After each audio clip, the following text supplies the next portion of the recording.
Hipercapnia mayor de 45. Entonces lleguemos a adelantando que hay varios mecanismos fisiopatológicos que ocasionan la hipoxemia. ¿De cuáles son?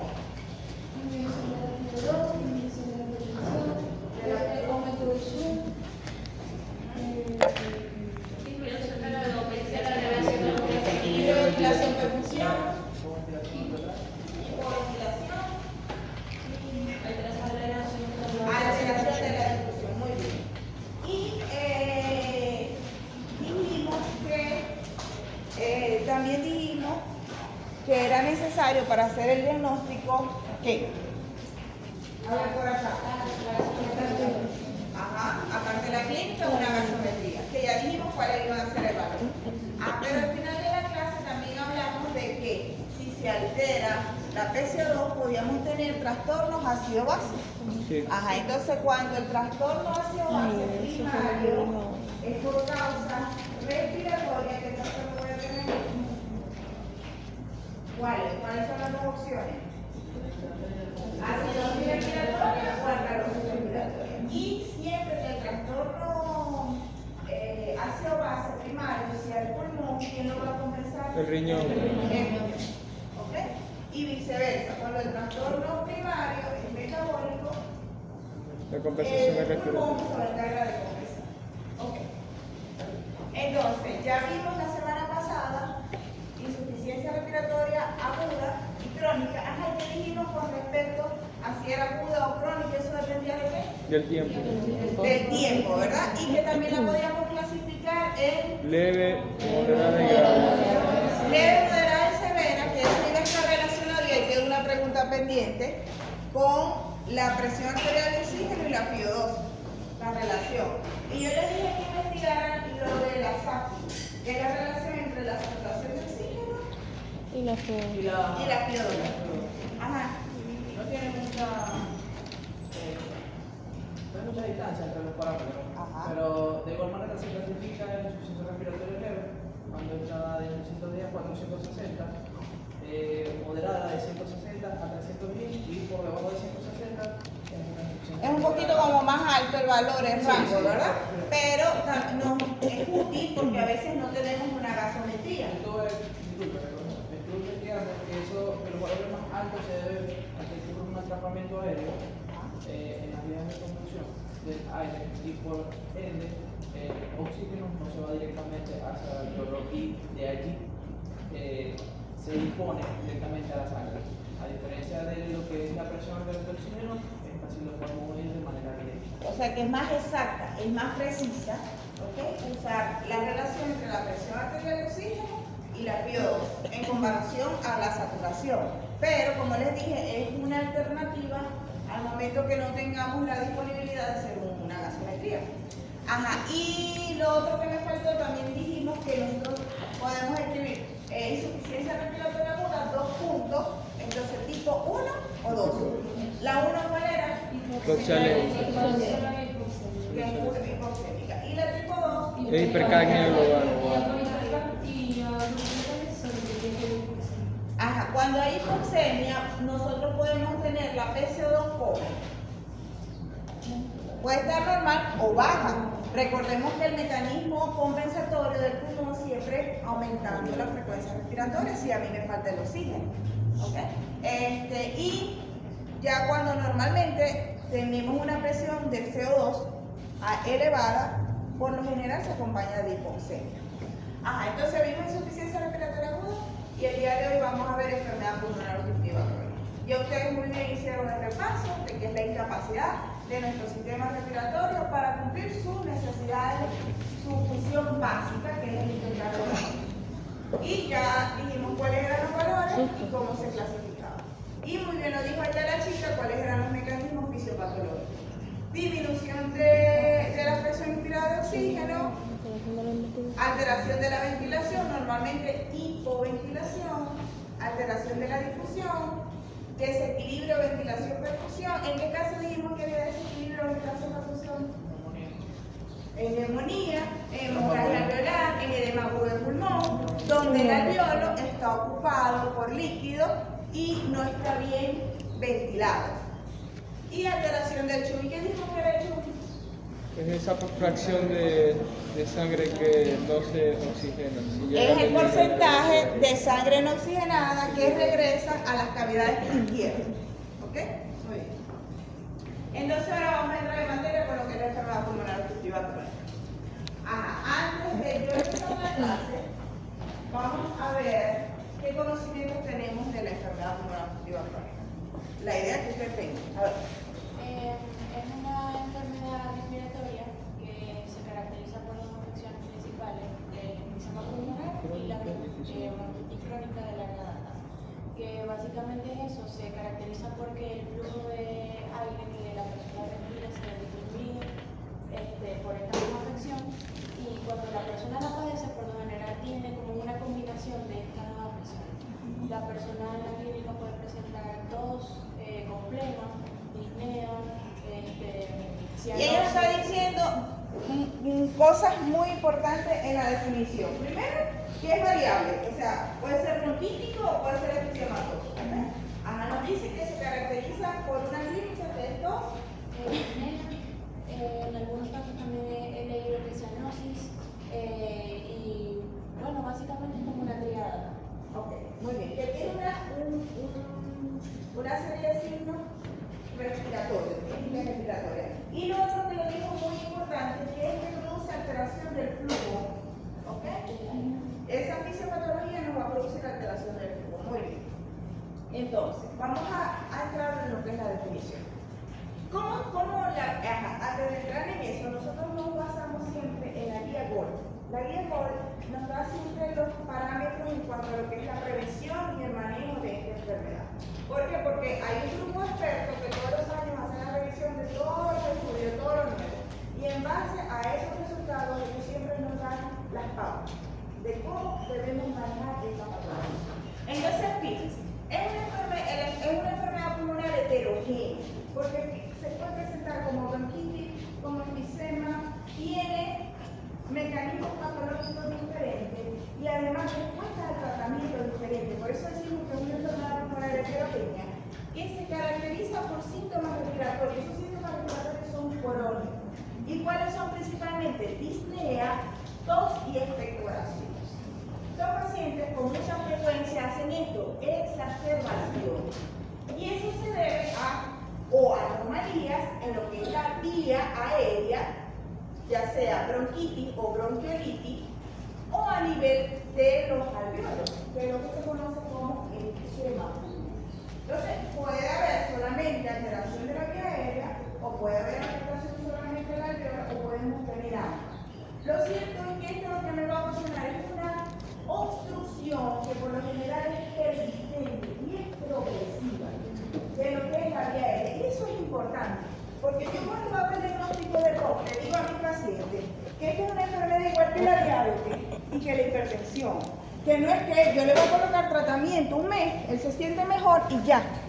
No, el tratamiento es de mantenimiento, porque muy bien lo dice la definición. Produce una obstrucción que es persistente y que progresa. Y si no lo tratamos, eso va evolucionando y cada vez es peor. Y por eso es que muchos de los pacientes con enfermedad pulmonar obstructiva que ustedes ven tienen tanta limitación para la actividad, porque se cansan, se ahogan, porque no le prestan atención, dejan que la enfermedad avance y ya después que avance, mejorar esa capacidad vital, mejorar el volumen respiratorio es muy difícil. Sí hay cierta reversibilidad, que antes uno decía no es reversible. Ahora sabemos que sí revierte, no completamente como en el asma.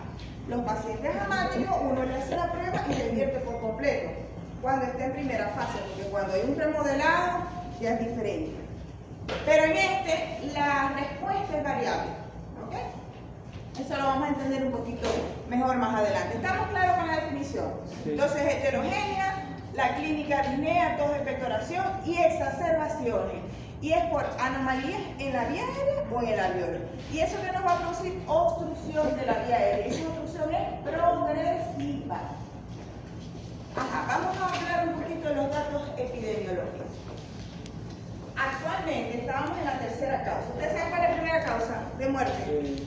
¿Cuál? ¿Ya lo vieron? Cardiovascular. La segunda, También la vieron. Accidente cerebrovascular. La tercera era el EPOC. Sin embargo, el último reporte de la Organización Mundial de la Salud lo baja a la cuarta y sube a las infecciones respiratorias a tercera. ¿Okay? Entonces, el último reporte la tenemos como la cuarta causa de muerte a nivel mundial. En el 2021 ocasionó 3.5 millones de defunciones. Eso es elevado, no tanto como el síndrome coronario agudo, pero es una causa importante de muerte. Aproximadamente entre un 5% de todas las muertes a nivel mundial. Y fíjense que casi el 90% de las muertes de EPOC que ocurren en pacientes menores de 70 años se producen en países de bajo a mediano ingreso económico, como es el nuestro.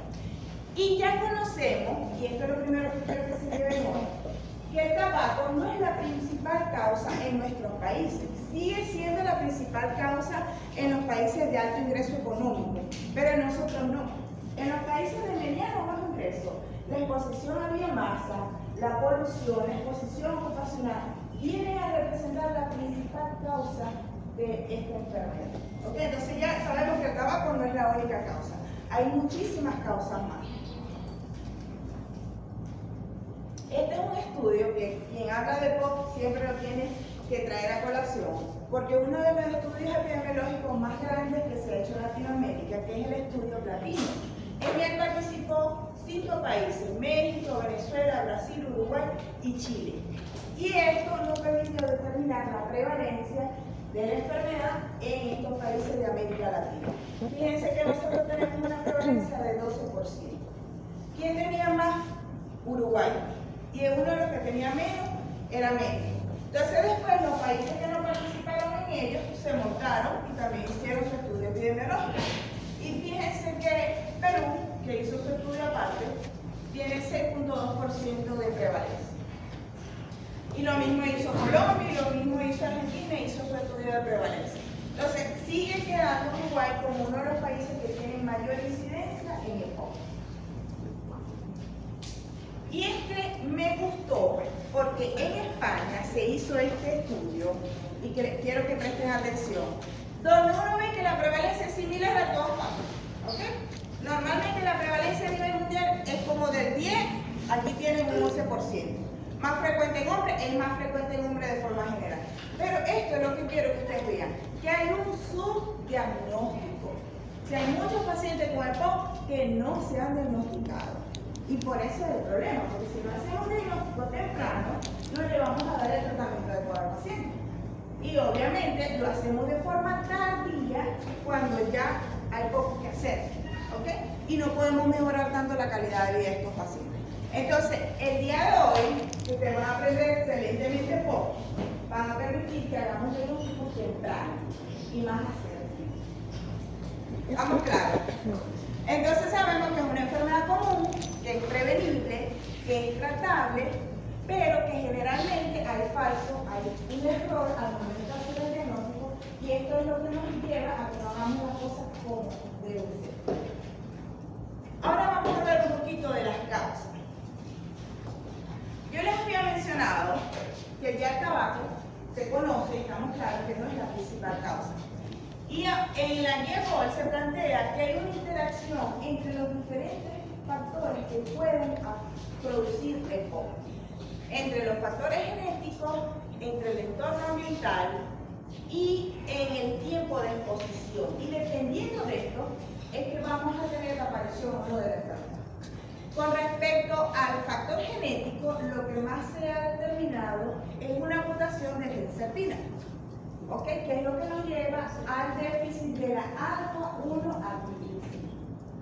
La alfa-1-antitrypsina evita que las elastasas destruyan el parénquima, y al disminuir no va a tener un control y va a haber una destrucción masiva de lo que es el parénquima.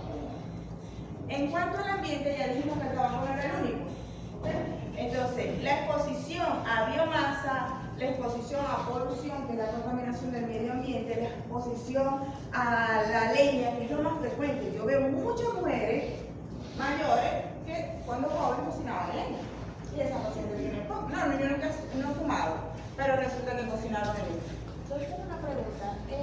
Cuando la causa es por déficit de Ujú. la manifestación clínica se ve igual que Igual. en el- ¿Qué pasa? en el trabajo. Y me gusta mucho esto, que cuando hay déficit de alfa-1 antitripsina, los síntomas se presentan más temprano y es más rápido y más progresivo. Por ejemplo, nosotros tenemos de siempre pensar en pacientes mayores de 40 años y ya vamos a ver un poquito por qué.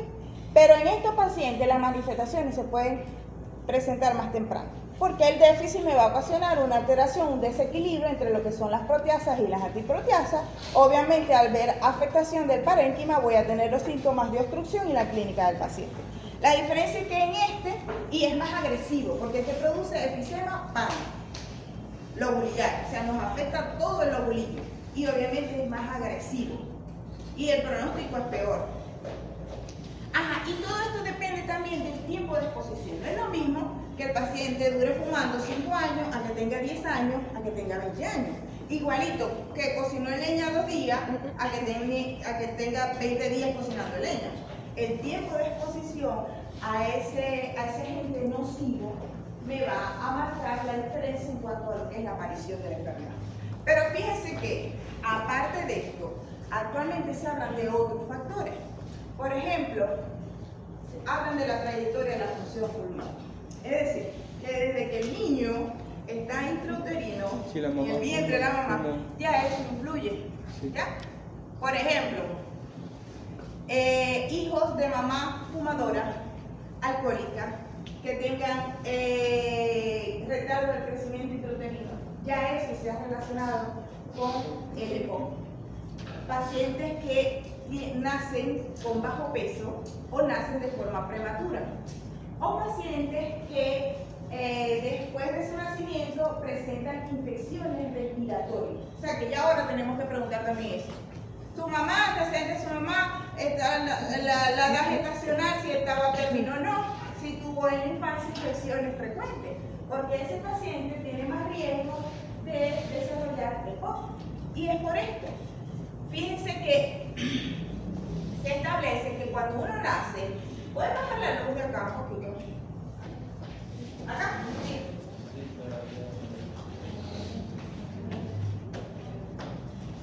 ¿Cuál será? Vamos a mirar la pegada. No, después se duerme, nada más quiero la de acá adelante y la de acá. Aunque ahorita comienza a preguntar para que no se duerma. Fíjense que normalmente cuando nacemos el pulmón no está completamente desarrollado, para nada. Es aproximadamente como a los 20 años es que uno alcanza su máximo desarrollo del pulmón, a los 20 años. Después de eso tenemos como una meseta. Y después de los 50 años siempre hay un declive de la función, ya no es lo mismo, pero esa es la evolución normal. Pero los pacientes se determinó a través de este estudio que un porcentaje no alcanza, fíjense, aproximadamente casi un 30%, 28 y algo, no alcanza la máxima capacidad pulmonar. ¿Y quiénes son esos? Los que presentan qué? ¿Quiénes creen ustedes que no va a alcanzar la máxima función pulmonar? Infecciones en infancia recurrentes. ¿Ah? Infecciones respiratorias recurrentes. Infecciones respiratorias recurrentes. Los que tienen riesgo de Que sufrir su mamá EPOC. fue fumadora. Esos son los que tienen más riesgo de sufrir el EPOC, pero ¿quiénes no alcanzan el máximo desarrollo del pulmón? Que los acabo de decir. Los prematuros. Prematuros, ¿qué más? Infecciones de pulmonares. Infecciones en la infancia, repetición, ¿qué más?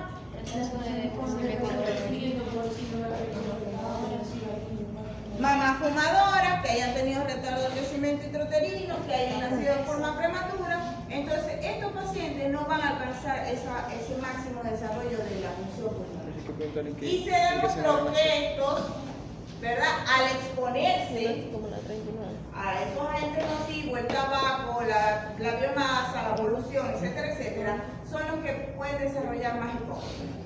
Los otros que alcanzan la máxima función también, pero es menos frecuente. Y el tiempo de exposición normalmente no. Entonces fíjense que en la trayectoria de la función pulmonar, el desarrollo normal también influye en ese paciente que va a desarrollar EPOC. Entonces estos son otros de los factores de riesgo. Y ahora hay un nuevo factor de riesgo. ¿Alguien lo leyó? COVID. aparte de lo que yo les he mencionado. El COVID. ¿Ah? El COVID. No, el COVID queda dentro de los factores porque son las infecciones. Las infecciones también nos pueden desarrollar EPOC, principalmente la tuberculosis. Ajá. Sí, al final puede ocasionar algunas infecciones que ya está más demostrado. Pero hay una nueva causa que le incluye la guía GOLD, que son de las modificaciones o lo nuevo de la GOLD. Hablan de algo que es la disbiosis y hablan de la microbiota. Ahora también se está estudiando eso.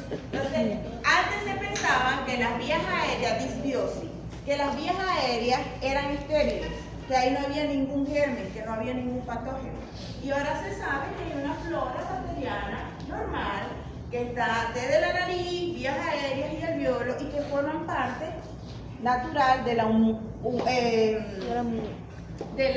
inmunidad de la persona. Entonces, esa alteración, por ejemplo, infecciones a repeticiones, virales, bacterianas, uso de antibióticos, ¿okay? Todo eso nos puede ocasionar una alteración de la flora y eso es otra causa que se ha relacionado con la aparición de la enfermedad pulmonar obstructiva crónica. Entonces, en función de todo eso que yo les mencioné, la guía GOLD establece esto que se llama etiotipos del EPOC. Y ya les mencioné, uno de los primeros dice EPOC G, que es el que está relacionado con el factor genético. ¿Y cuál era el factor genético que les mencioné? ¿El déficit de qué? De serpina 1. De alfa-1 antitrypsina. Y cuando es el componente genético es por la mutación del gen Serpina 1. serpina 1. Ok, muy bien. El otro que yo les mencioné es EPOC D, que es el que está relacionado con las alteraciones del desarrollo. ¿Ya? Ya cuando no alcanza su función pulmonar a lo máximo. Tengo EPOC C y D, que están relacionados con los factores ambientales. C es al cigarrillo y la P es a la polución. EPOC I, que es el que está relacionado con infecciones. Y actualmente hay muchos estudios que están en desarrollo sobre lo que es el EPOC post-tuberculosis. Se ha relacionado mucho a la tuberculosis y después de la tuberculosis, el EPOC. EPOC asma. ¿Qué pasa en el asma? Cuando el asma no se controla. En los años, ¿qué puede pasar a un paciente que tiene años sin controlarse? Cada vez que tiene una nueva crisis de asma, se es peor, Ajá. con el tiempo. Con el tiempo produce un remodelado de la vía aérea, ¿okay? Y ese remodelado hace que ya no sea reversible, o al menos no completamente reversible. Y hay algunos de causa desconocida. Entonces estos son los etiotipos que vamos a encontrar en la guía GOLD. Ahora vamos a hablar un poco de los mecanismos fisiopatológicos. ¿Vamos claros de aquí? Sí. Vamos como que rápido. Ya casi terminando. Sí. No, en la parte del diagnóstico hacemos un ejercicio para que les quede claro. Entonces dijimos que en la fisiopatología se ocasionaba una obstrucción de la vía aérea. Y esta obstrucción de la vía aérea es por procesos inflamatorios. Procesos inflamatorios crónicos van ocasionando un remodelado, aumento de lo que es el epitelio y disminución de la luz, y no solamente eso, sino aumento de la producción de moco, que ya vamos a ver más a detalle. Por una parte. Y por otra parte, tenemos lo que es la destrucción del alveolo. Y al destruirse el alveolo, vamos a formar como unas bullas. ¿Okay? Esa pared al destruirse se va como a funcionar varios alveolos y ese alveolo está todo destruido a la pared, motivo por el cual ahí no se va a dar el intercambio, no se va a dar el intercambio gaseoso. Entonces, ya lo vamos a ver a detalle. Entonces, ¿qué pasa en la bronquitis de forma detallada? La exposición crónica a ese agente nocivo, como ya muy bien les dije, va a producir inflamación persistente. Y la inflamación persistente me va a ocasionar metaplasia. Me va a transformar ese epitelio. Va a haber hipertrofia e hiperplasia de las células musculares. Y eso es lo que al final va a llevar al engrosamiento de la misma. Pero también ese proceso inflamatorio, que está mediado principalmente por interleuquina 13, interleuquina 4 y la histamina, me va a producir edema aumentándome más el grosor. ¿Y la estamina qué función tiene? Es un potente broncoconstrictor y me va a producir constricción de la vía aérea, aparte que también estimula la secreción. ¿Ok? Entonces, todo eso va a favorecer a que haya disminución de la luz de este alveolo y aumento la producción del moco. Y eso es lo que va a ocasionar disminución del flujo aéreo, principalmente expiratorio. Ajá. Y lo otro es que cuando normalmente tenemos tanto moco ahí atrapado, eso nos va a favorecer a infecciones respiratorias a repetición. ¿Y esto pasa en quién? En el bronquítico crónico. Y por eso es que el bronquítico crónico normalmente está tosiendo. ¿Para qué tose? Para poder llegar a Uno es para eliminar esas secreciones. Y por eso es que él es un tosedor crónico que siempre está expectorando. Y ahí vamos teniendo la diferencia con lo que es el enfisema. Este siempre está tosiendo y expectorando. Y como tiene tapones de moco, con frecuencia hace infecciones. Entonces todo el tiempo no sale de una, pero entra en otra. Ese es fácil de diagnosticar. Sí, ese es el paciente que prácticamente todo el tiempo está enfermo. Todo el tiempo tiene un proceso gripal. ¿Estamos claros? Yes. ¿Sí o no? Sí. Ajá. ¿Qué pasa con el paciente episematoso? Igualito hay una inflamación persistente. Hay aumento del estrés oxidativo. El aumento del estrés oxidativo es el principal causante del daño del endotelio. El endotelio. Eso es la hipertensión. Ah, Eso es la hipertensión también. sí, en la hipertensión uno de las causas principales. Pero aquí nos va a contribuir al daño de la membrana alveolo-capilar. ¿Ok? Y hay entonces un desbalance, y esto es lo primero que se le tiene que quedar, desbalance entre lo que es las proteasas y las antiproteasas. Porque la exposición a estos agentes nocivos me va a disminuir el número de alfa-1 antitripsina, no como cuando está el componente genético, pero también ocasiona disminución. Y hace que aumente la elastasa. La elastasa tiene su función. Normalmente ella actúa como reparadora del tejido, pero el balance entre las antiproteasas hace un equilibrio y ella normalmente repara, hasta ahí llega. Pero cuando no tiene quien la controla, entonces comienza a destruir. Y destruye principalmente a quién. La alveola. A las fibras elásticas que forman parte del epitelio. Y por eso es que ellos pierden la elasticidad. Miren, cuando ingresa el aire, el alveolo hace esto. Y para que salga el aire tiene que haber un retroceso elástico. Cuando se pierde, esto no hace esto, no hace el retroceso elástico. Y ese retroceso, ¿okay? Que es elastania, es lo que permite también salir el aire. Entonces imagínense un alveolo que se llena de aire, pero primero ahí se va a dar el intercambio. No, porque está destruida esa membrana, ¿verdad? No se va a dar el intercambio. Ajá, y entonces se llenó de aire. No se da el intercambio porque esa membrana alveolo-capilar está destruida. Y como perdió las fibras elásticas, él no puede volver a su estado natural. Y si no vuelve al estado natural, no ayuda a la expulsión del aire. ¿Y qué queda? Queda aire atrapado ahí. ¿Ah? Se acumula el CO2. Ajá. Se acumula el CO2 no al inicio, sino al final, porque ya vamos a ver cómo va evolucionando esto.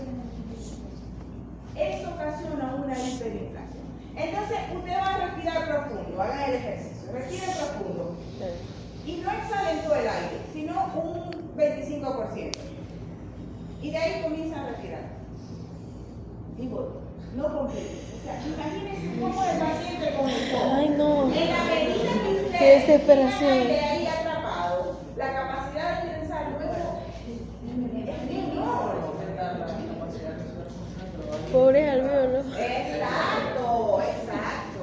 Entonces va a aumentar esa capacidad residual, pero la capacidad al final disminuye. ¿Ya? Entonces, imagínense ese pulmón que tiene más del 50% de aire atrapado, nada más trabaja con esos otros 50. Y cuando hay más hiperinsuflación, más acabamiento de aire, es peor. Imagínense que usted hace una inspiración profunda y nada más sacan esto. Imagínense, así es el paciente con EPOC. A partir de eso, por eso es que ellos contestan en esto, porque es tanto la disminución de esa capacidad funcional pulmonar que es horrible. Y por eso es que al final ellos van a tener hipoxemia y al final ellos van a tener atrapamiento aéreo. Normalmente, fíjense que ellos tienen lo que es el tórax entonel. ¿Qué es tórax entonel? Para el quintonel. Un tórax hiperinsuflado donde el diámetro antero-posterior aumenta. No sé si lo tengo aquí adelante. Entonces, visto de esta manera, tenemos la principal diferencia de los fenotipos, los más clásicos, los tradicionales, que es el fenotipo efisematoso y el bronquítico crónico. Entonces ustedes mismos me lo van a definir. ¿Qué dijimos que era el bronquítico crónico? Que le dicen también soplador azul. ¿Por qué será? Porque no calza. Presenta lo que causa inmunificación y engrosamiento de esos aparatos respiratorios, causa hipersecreción de moco y obstrucción de la lengua. Entonces, va a estar tosiendo intentando Ajá, y ese paciente con eso, imagínense que tiene obstruida esa vía aérea y hay mucho moco, entonces es un paciente que tiene tos crónica, expectoración crónica, la definición es casi todos los días, durante 3 meses o más, durante 2 años consecutivos, y eso es un bronquítico crónico. Por 2 meses consecutivos, 2 meses al año. 3 meses, más de 3 meses al año durante 2 años consecutivos. Esta es la definición del bronquítico crónico.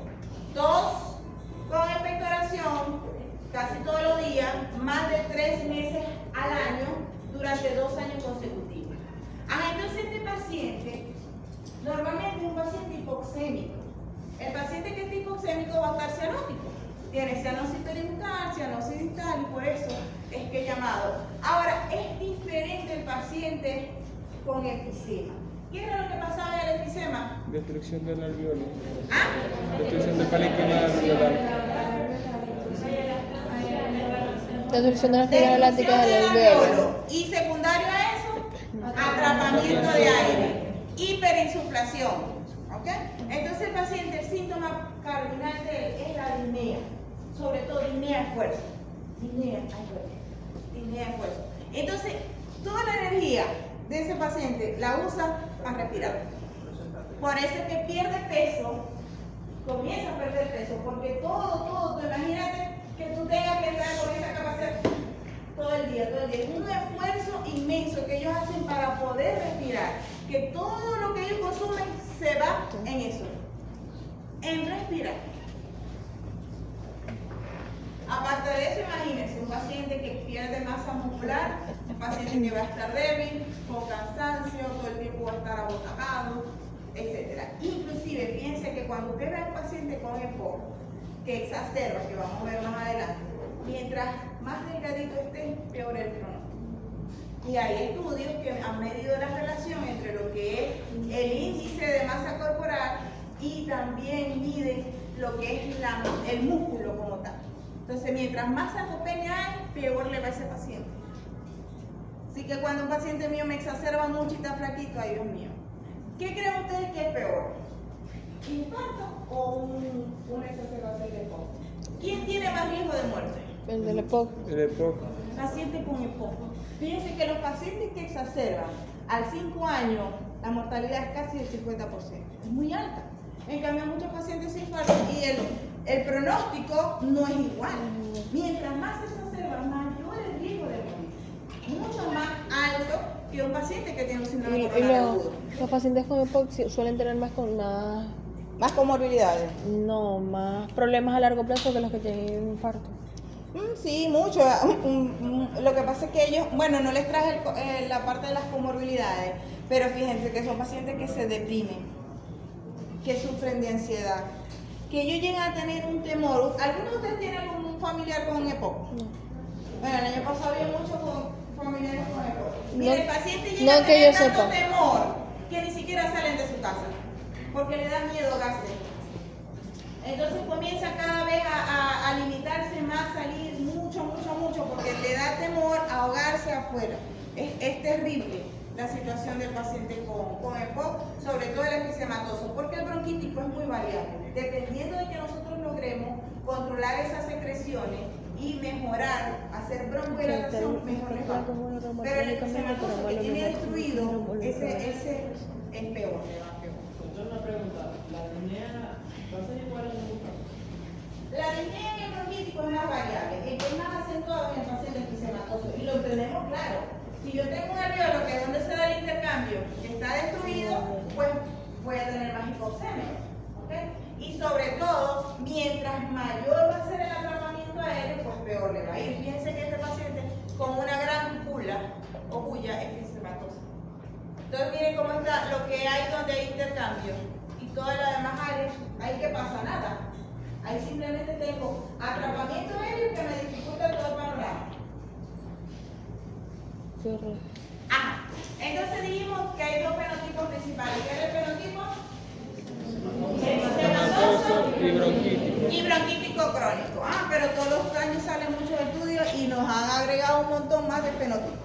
Y el otro fenotipo, que es el que más necesito que ustedes aprendan, es este, el que agudiza y el que no agudiza. Porque el que agudiza, el que hace agudización, que es igual a exacerbación, es el que peor le va, porque es el que tiene más riesgo de morir y es el que le disminuye más la capacidad funcional pulmonar. ¿Okay? Entonces, lo dividimos en agudizador o exacerbador y el no exacerbador. ¿A quién le decimos que no es exacerbador? Ese paciente que hace solamente un episodio de exacerbación al año o ninguno. Y esa exacerbación que hizo al año no ameritó que lo hospitalizara. Entonces, si no hace ninguna o una y una leve o moderada, es no exacerbador. Pero aquel paciente que ha hecho una agudización, más de 2 agudizaciones, ya sea moderada, o al menos una que ameritó que lo hospitalizara, entonces lo llamamos exacerbador o agudizador. Les traigo los dos porque en GOL decimos exacerbación, en la guía española decimos agudización. Ajá, y ya sabemos que el agudizador puede ser un bronquítico crónico o puede ser un efisematoso, ¿sí? Y también podemos tener un patrón mixto. Hay alguien que puede tener obstrucción de la vía aérea, más también tener destrucción del alveolo. ¿Puede suceder? Sí. ¿Por qué? Vamos a ver si lo explicamos desde el punto de vista fisiopatológico.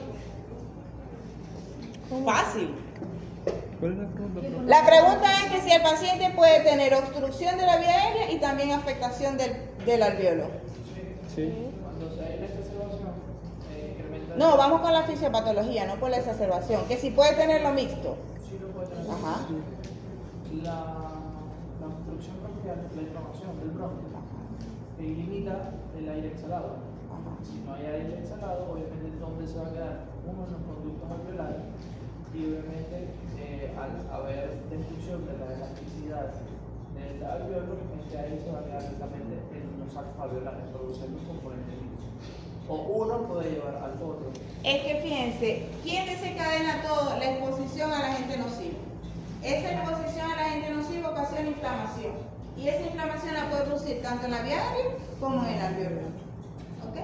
Entonces, al perpetuarse en el tiempo, van produciendo más cambios. En la vía aérea, aumentando el grosor, produciendo más obstrucción. Y a nivel alveolar, destruyendo el alveolo. ¿Sí? Ok, y entonces, ya les dije cuántos fenotipos: fenotipo bronquítico y efisematoso. Y ahora le agregué El agudizador y y no no agudizador. agudizador. Ahora le voy a agregar un quinto. Tenemos el que es agudizador eosinofílico y el agudizador no eosinofílico. ¿Ya? El que tiene un contagio de eosinófilos elevado y el que tiene un contagio de eosinófilos bajo. ¿Y por qué es importante? Fíjense que en la medida que se va estudiando se encuentran otras cosas. Antes pensamos que esto era de asma y que en el POC eosinófilos, ahí no había. Que eran neutrófilos, que eran macrófagos y eran todo lo que ocasionaban. Se ha encontrado que un gran número de pacientes que exacerban tienen eosinófilos altos, mayores o altos de 300.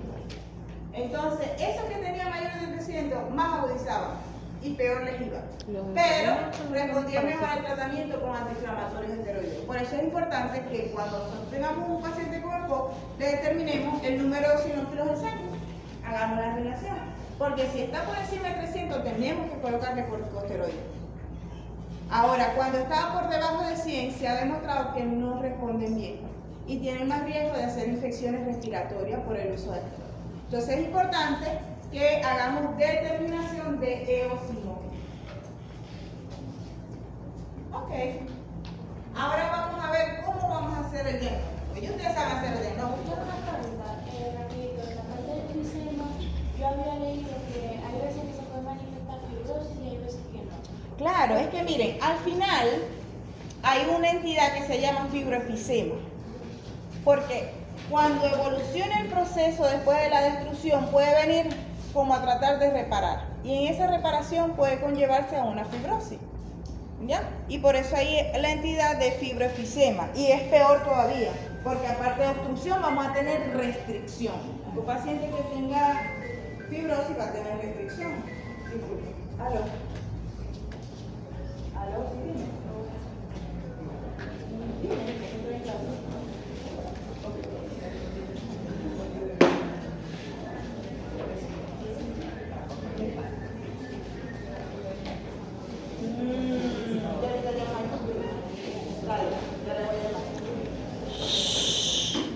Ella va a decir.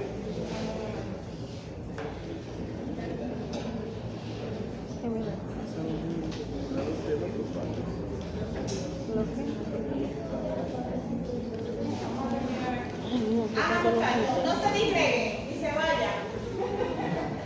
¿Cómo vamos a hacer el diagnóstico? ¿Cómo creen ustedes que podemos hacer el diagnóstico? Espirometría.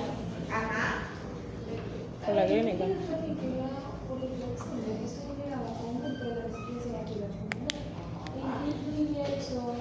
Ellos ocasionan hipertensión pulmonar. Por eso es que la hipertensión pulmonar de tipo 3 es asociada al EPOC y a cualquier otra patología del pulmón, porque también a la fibrosis. ¿Ya? Entonces, porque al final, cuando hay hipoxemia, todo esto me va a llevar a hipoxemia, el mecanismo compensatorio es vasoconstricción. Y esa vasoconstricción produce aumento de la poscarga del ventrículo derecho. Resistencia vascular y aumento de la poscarga. Y al final me ocasiona algo que se llama cor pulmonar, hipertensión pulmonar, que lo vamos a ver más adelante. Entonces, un paciente que tiene clínica, ¿cuál era la clínica? Expectoración y puede haber exacerbaciones. ¿Quién tiene antecedentes de exposición a qué? Tabaco, A biomasa, polución, antecedentes genéticos, procesos. Entonces, todo paciente con clínica que tiene antecedentes de exposición a los factores que ya conocemos que son factores para desencadenar EPOC, yo le voy a hacer una espirometría. Y eso es lo que me va a dar el diagnóstico. La clínica, el antecedente de exposición con ese factor de riesgo, y a ese yo le voy a hacer la espirometría. ¿Y qué voy a ver en la espirometría? Voy a ver la relación entre el volumen respiratorio forzado en el primer segundo y la capacidad vital. ¿Ok? Entonces, esa relación cuando es menor de 0.7 post-broncodilatador me confirma a mí que es un paciente con EPOC. ¿Sí? Entonces, yo le hago esa espirometría y si esta relación post-broncodilatador no puede ser sin el post-broncodilatador. Tiene que ser post-broncodilatador. Porque puede que yo le haga el post-broncodilatador y mejore y no me dé por debajo de 0.7, sino que me dé más. Entonces no lo puedo clasificar hasta ahorita como EPOC según el último reporte, pero ya le traigo algunas novedades. Broncodilatador. ¿Por qué? Muy bien. Yo vengo al paciente y le coloco una dosis de salbutamol o ipratropio. El salbutamol es el agonista beta de acción corta o el antimuscarínico de acción corta. ¿Cuántas dosis le coloco? Le coloco 4 puff, viene de 100, es decir, 400 microgramos. O ipratropio también lo puedo usar, le coloco 4 puff, que serían 80, viene de 20. Y yo espero 20 a 30 minutos. para que haga efecto el medicamento. Y le hago la espirometría. ¿En qué tiempo? 20-30 minutos. Yo puedo hacer una espirometría antes, le coloco el broncodilatador y espero 20 a 30 minutos y le hago post broncodilatador. Eso es lo que se refiere, ¿ya? Claro. Entonces, si esta relación me da por debajo de 0.7 o menos del 70% esa relación, entonces yo digo que estoy ante la presencia de una enfermedad pulmonar obstructiva crónica. ¿Cuál es la diferencia con el POC? Con asma. En asma también hay una obstrucción del flujo aéreo, porque también hay una inflamación. Pero es temporal. Es más reversible. Es más reversible de forma temprana. Entonces yo le hago esta misma prueba post-broncodilatadora y revierte completamente. ¿Cuándo yo digo que esto es reversible? Ajá, otra cosa que tiene que dar. Cuando yo le hago esa prueba post-broncodilatadora para yo decir que es asma, ¿qué me tiene que dar la relación? Primero que tengo que tener ciertas características de asma que después van a ver, ¿no? Pero entre tantas cosas, la relación me va a dar por encima. Más de 0.7. Ya yo sé que eso no es EPOC, porque está por encima. Y lo otro es que revierte completamente. O la reversión, para decir que es satisfactoria, es que aumente el volumen expiratorio forzado en el primer segundo más de 200 ml o más del 12%. Ya yo digo que la prueba responde. Pero fíjense que anteriormente nosotros hacíamos, y incluso la definición de EPOC decía no reversible. Pero nos dimos cuenta que el paciente puede mejorar, puede revertir, o sea, mejorar el volumen, pero la relación sigue estando por debajo.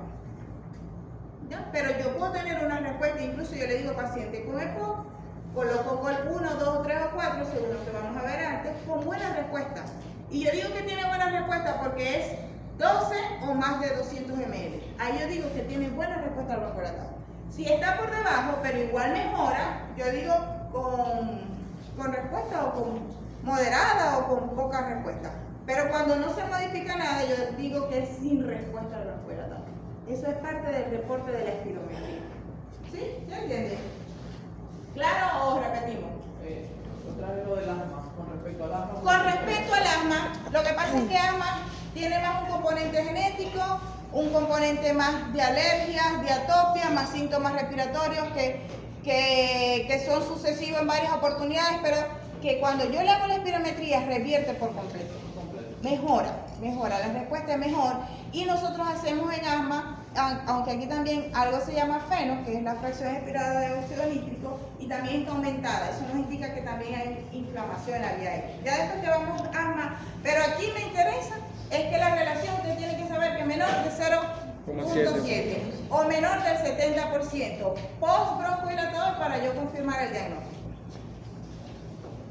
Pero aquí les traigo que hace como 3 o 4 años atrás incluyeron esta nueva terminología que era pre-POC y primo. ¿Por qué? Porque resulta que había pacientes que tenían clínica, tenían tos, expectoración, tenían disnea de esfuerzo, o tenían cambios estructurales. Uno veía la tomografía y veía que había efisema, pero entonces le hacíamos la espirometría y la relación no nos daba menos de 0.5. Entonces eso lo dijeron, bueno, estos son pre-POC, vamos a ver qué pasa con ellos en el seguimiento. Pero sabíamos que era pacientes de alto riesgo, de que si no tenía estaba próximo a hacerlo. Ahí estaba el dilema de tratar o no tratar. ¿Por qué? Porque no habían estudios al respecto. Entonces decían, pero porque la GOL sigue estando muy estricta, que el diagnóstico es una disminución menor de 0.7. O sea que eso es lo que confirma, hasta ahí está la definición. Pero entonces nos llegaba este paciente sintomático, yo lo trataba. Porque si el paciente va porque tiene síntomas, le va a decir, no, vos soy un pre-POC, no te voy a tratar. No, si tenía síntomas, yo lo trataba. Pero había otros pacientes que la relación estaba mayor de 0.7, según la teoría no es EPOC, pero uno veía el PEF1, el volumen expiratorio forzado en el primer segundo, que estaba bajo, 70, 60, pero con una relación normal. Entonces a eso lo llamaron primo. Pero yo les voy a decir qué pasó. Esto es un estudio reciente, que no está en la GOL, no está en GOL porque es de hace meses. ¿Qué hicieron? Hicieron un seguimiento de más de 10 años. Entonces, la mayoría de estos pacientes que eran como pre-POC y PRIM, ellos establecieron una nueva metodología para hacer el diagnóstico. Porque ellos consideran que esa obstrucción del flujo sola no es suficiente. Entonces establecen, esto no está en AGOL, esto es una nueva propuesta de estudio reciente, pero un estudio grande, que se hicieron 2 cortes, estudios multicéntricos que han sido seguidos por más de 10 años. Entonces ellos dijeron, vamos a establecer criterios mayores y menores para hacer el diagnóstico de flujo. Y él dice, el criterio mayor es que tenga obstrucción del flujo aéreo, pero que no sea solo la obstrucción del flujo aéreo, debe tener algo más, o clínica o algún cambio estructural, para yo decir que es EPOC. O sea, que sea solamente obstrucción, no. Tiene que estar clínica o haber alguna alteración estructural. Y establecieron unos criterios menores. ¿Cuáles fueron los criterios menores? Uno, que hubiese presencia de efisema, que en la tomografía ellos vean que hay efisema. Otro es que en la tomografía vean que hay engrosamiento de la pared bronquial, o sea, que hay un proceso de bronquitis o efisema. Que el paciente tenga clínica, es decir, que el paciente sea un bronquítico crónico, o que el paciente tenga disnea según en la escala de MMRC, que la conocen. No. Ahorita la vamos a ver detallado, que sea mayor de 2, ¿ok? O que tenga una mala calidad de vida medida por el CAC o el San George. Entonces ellos sumaron criterios mayores o menores. Y era la forma de hacer diagnóstico de POC van a ser 2. Una, que tenga un criterio mayor y menor. Y al menos uno menor. ¿Cuál era el criterio mayor? La otra Obstrucción de la vía aérea. Y eso podía estar acompañado de clínica, de disnea, de bronquitis o de mala calidad de vida, etc. Pero que si el paciente tenía 3 o más criterios menores, también iba a ser el criterio de POC. Es decir, si el paciente tenía efisema, si el paciente tenía disnea grado 2 o más, o si el paciente era un paciente bronquítico, o si el paciente tenía mala calidad de vida asociado, también podía hacerse el diagnóstico de POC. ¿Y qué encontraron ellos? Fíjense esto aquí. Todo esto que está en azul eran los que tenían obstrucción. Pero resulta que ustedes ven estos punticos aquí en naranja. Sí. Son los que tenían obstrucción pero no tenían más nada. Entonces ellos dijeron, no, esto no lo vamos a poner como EPOC. Pues nada más tienen obstrucción y no tienen clínica, no tienen cambio. Vamos a dejar así. Y estos pacientes que no tenían obstrucción, que son los que están por encima, que son los naranjas, pero por encima ven unos azules. Sí. Son aquellos que no tenían obstrucción, pero tenían los otros criterios, o tenían efisema, o tenían bronquitis. Entonces ven que un grupo grande, que fue el 15%, no era clasificado por EPOC con el otro método. Pero a través de estos métodos, o sea, logramos captar a más gente. Ajá, ¿y qué descubrieron ellos? Que estos pacientes que no estaban diagnosticados exacerbaban más, y tenían peor calidad, y tenían deterioro mayor de la capacidad vital. Entonces, esto es algo nuevo que probablemente va a ser motivo de discusión en el grupo de expertos de la GOL, y probablemente el diagnóstico se amplíe mucho más. Y no nos vamos a limitar así que tiene menos de 0,7 o no. Claro, porque si a veces el paciente tiene 0.35. Ajá, entonces ya no. O sea, es que se deja un rango muy estrecho. Dejamos un rango muy estrecho. Sensibiliza la prueba. Ajá.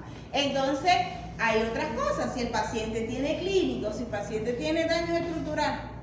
Yo, por ejemplo, esos pacientes de pre-POC o PRIM, yo les ponía tratamiento. Si había síntomas, les colocaba tratamiento. Porque es que ¿quién veía la consulta con síntomas? Y yo le voy a decir que no, porque todavía no sabemos si sí o si no.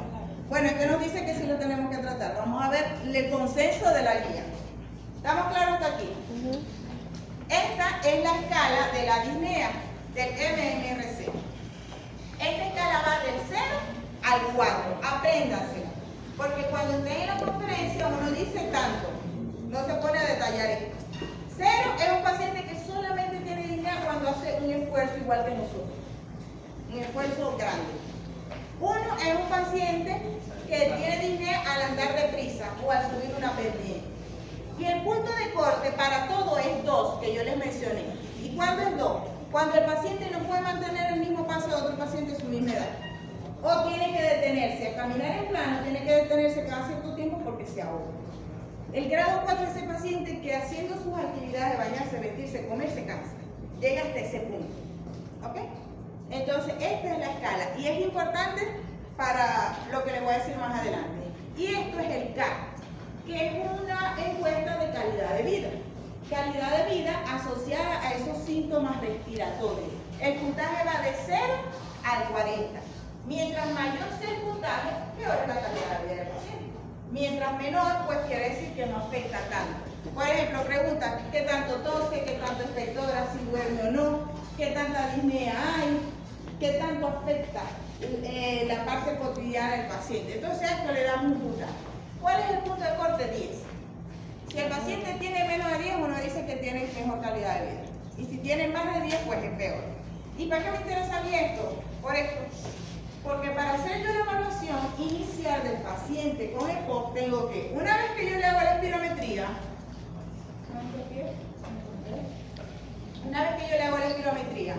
y eso me da, según la GOL, menos de 0.7, yo voy a ver qué tan obstruido está el flujo.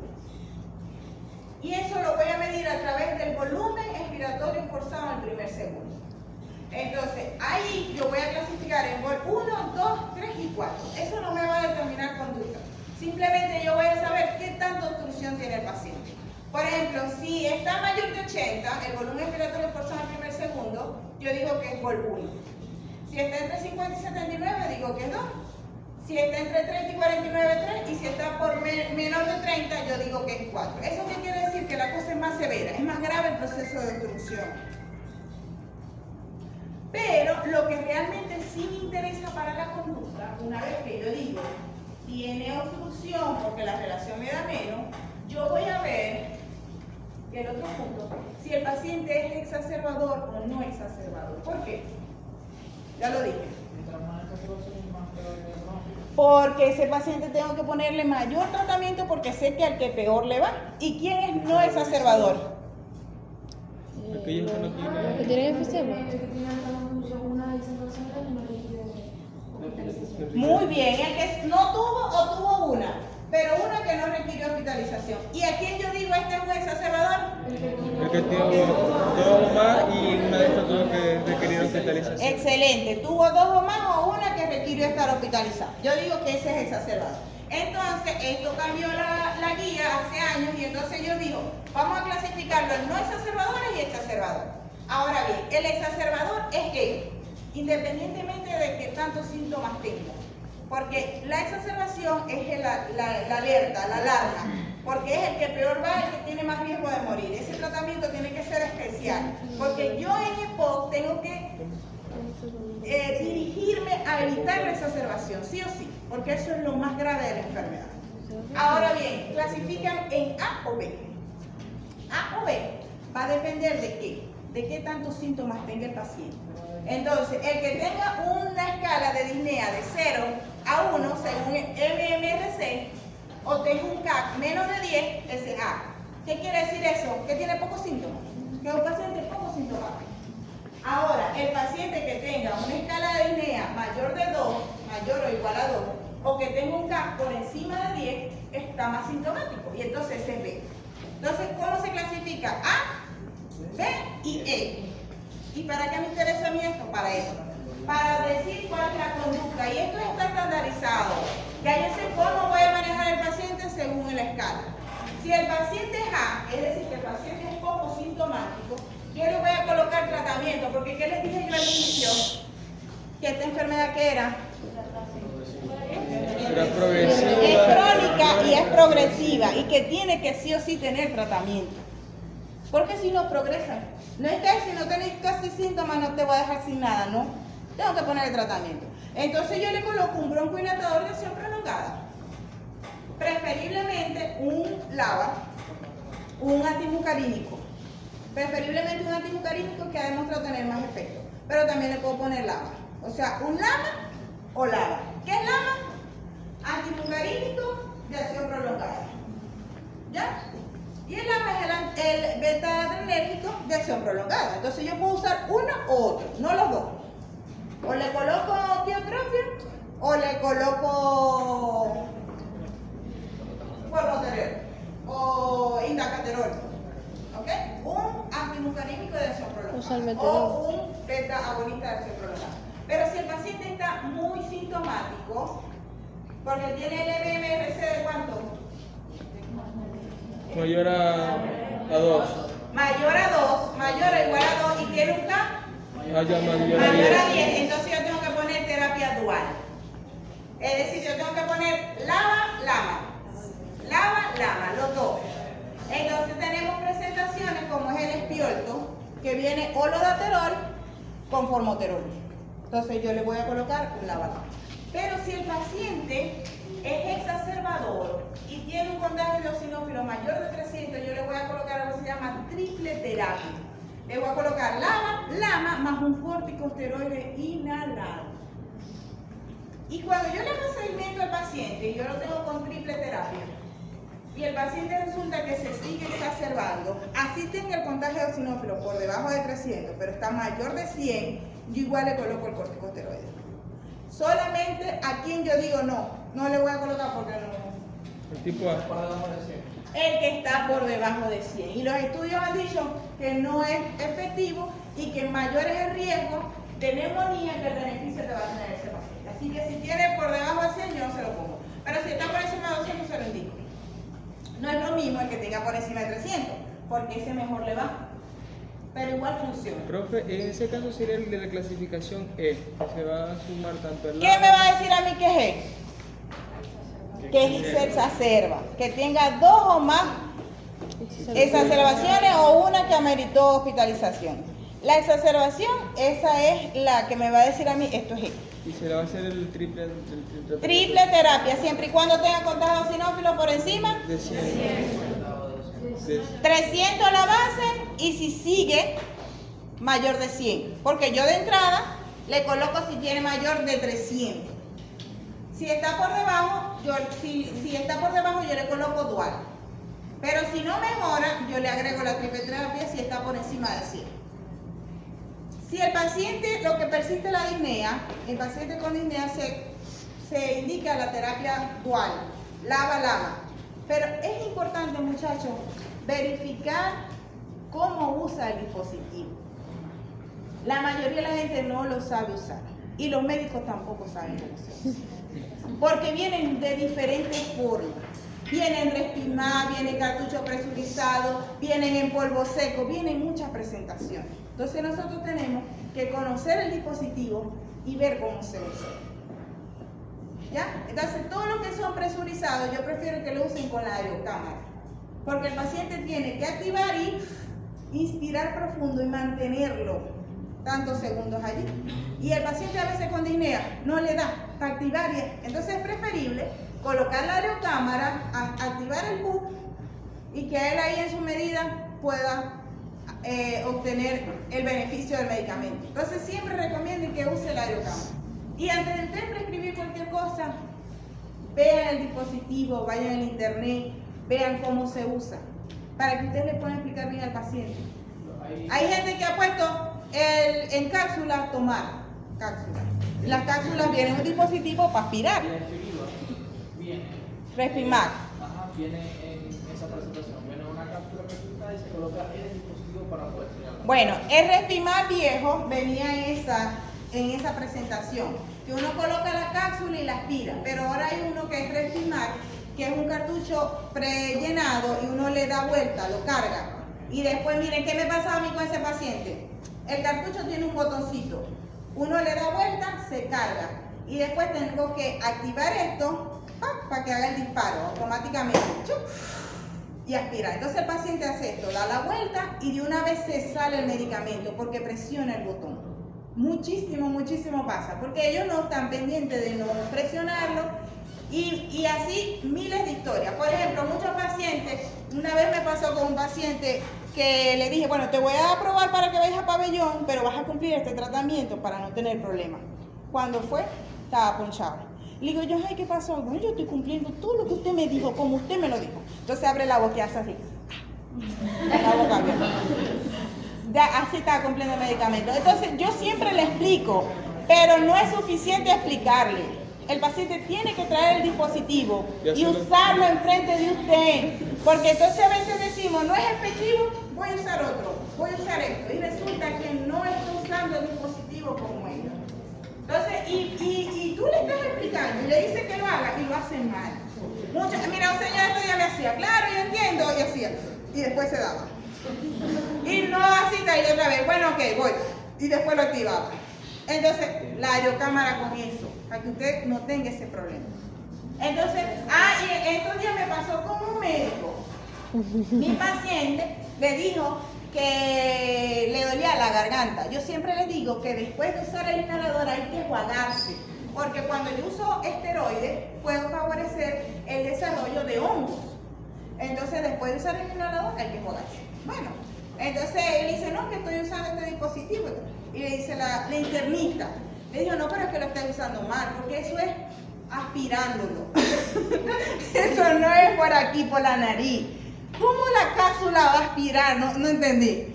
Y me llama la comadre mía, mira, ella me dice que eso no es así, que él no lo está usando bien, que eso se tiene que hacer por la nariz. Entonces, nosotros los médicos tenemos que ilustrarnos y ver, porque todos los dispositivos se usan diferentes. Porque cada vez que dicen eso, un neumólogo muere. Sí. Muchachos.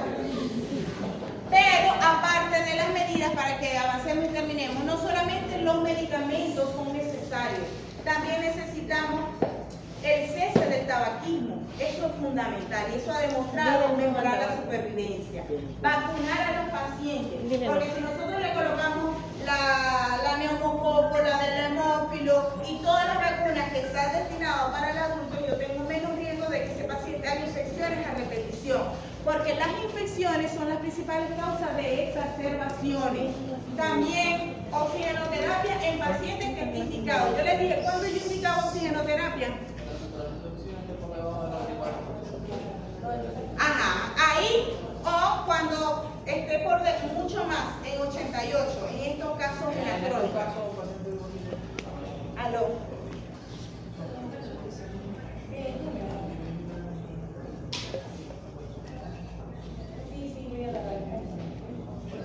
Dale. Ok, dale. Entonces, no solamente los medicamentos, el cese del hábito tabáquico, las vacunas, rehabilitación en el paciente que esté indicado, la oxigenoterapia en pacientes que esté indicado. Fíjense que la oxigenoterapia ha disminuido la mortalidad en pacientes que tienen la saturación menor de 88, pero no un ratico, más de 16 horas al día. Es que ha demostrado ser efectivo. O sea que ese paciente prácticamente todo el día dura conectado a una bombona de oxígeno. Wow. Usar ventilación mecánica. Esos pacientes con insuficiencia respiratoria crónica, después de una exacerbación, que se fueron a la casa y usaron el CPAP o el BiPAP, le fue mejor. Disminuyó los reingresos otra vez. Porque el exacerbador es el más, vuelve a exacerbar. Y exacerbación, nuevo ingreso. Y peor. Y la reducción del volumen pulmonar. Fíjense este paciente, ¿qué tiene ahí? Está hiperinsuflado. Vemos los diafragmas que están aplanados y vemos aumento de la hipertransparencia, hiperlucidez, atrapamiento aéreo. Fíjense este paciente, cómo tiene aumentado el diámetro anteroposterior, atrapamiento aéreo. Y miren que estas son unas técnicas que aquí no las hay, pero existen. Son unas válvulas que abren los bronquios y permiten esa salida de aire. Y miren este caso, que él tiene la capacidad de pacientes que tienen grandes pulas, al colocarle estas prótesis valvulares a nivel bronquial, miren cómo puede disminuir. ¿Ven? Este es un paciente de la vida real que le colocaron estas válvulas endobronquiales y lograron la reducción del volumen pulmonar. Excelente. Rapidito les voy a hablar de la exacerbación, porque yo les dije que la exacerbación es lo que hace que el paciente falle. Entonces, ¿a quién decimos que está exacerbado? Un paciente tiene síntomas crónicos, ¿verdad?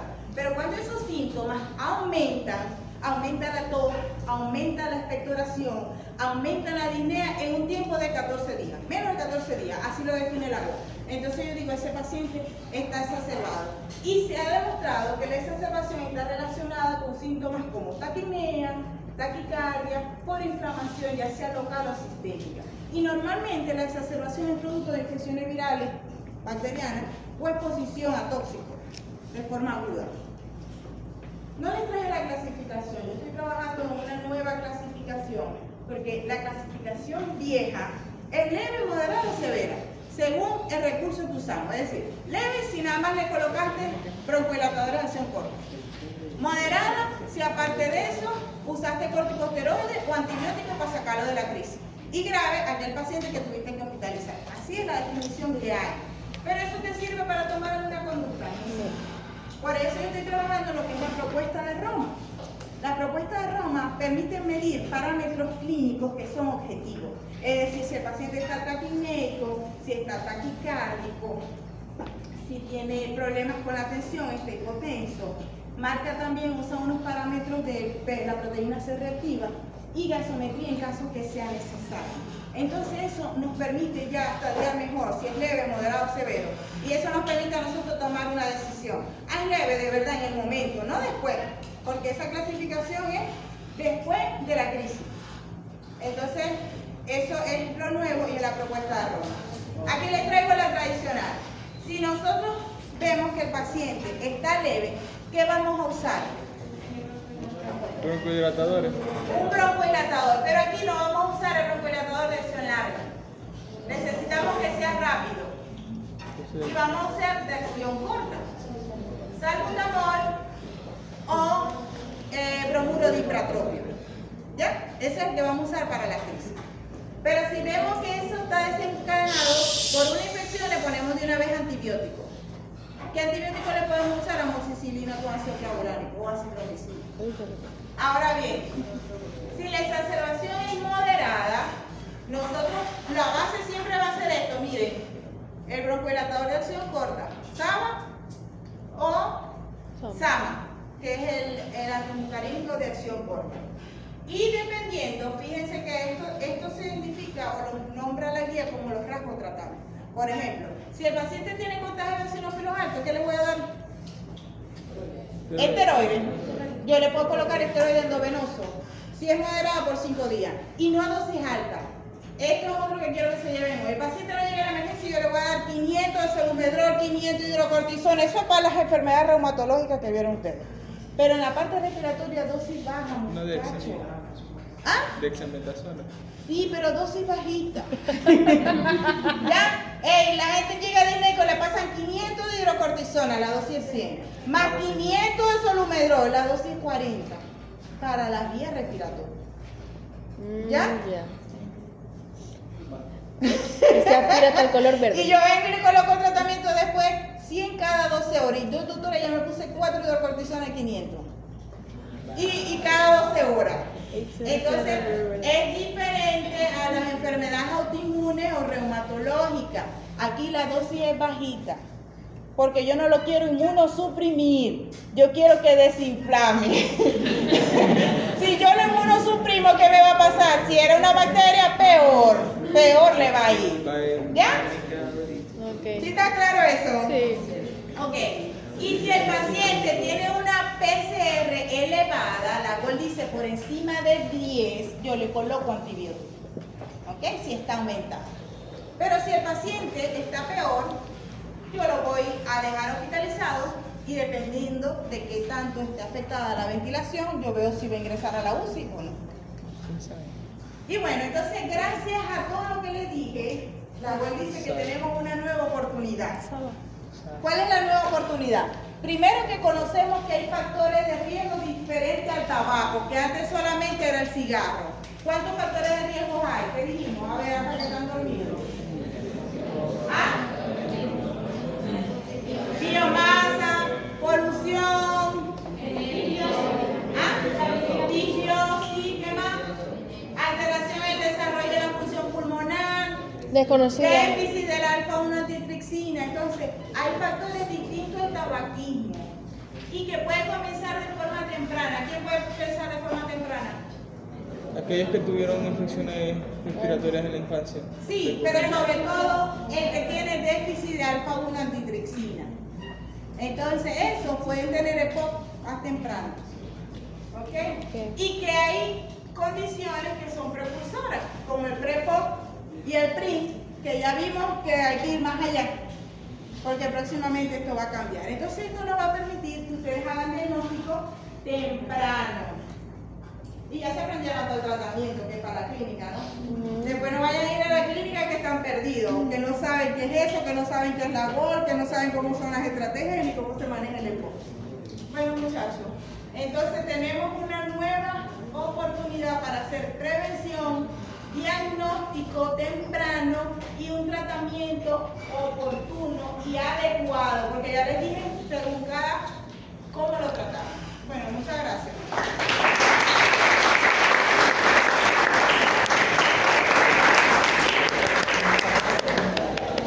Bueno, espero que haya sido productiva. La próxima clase va a ser de asma. Les vamos a confirmar que va a ser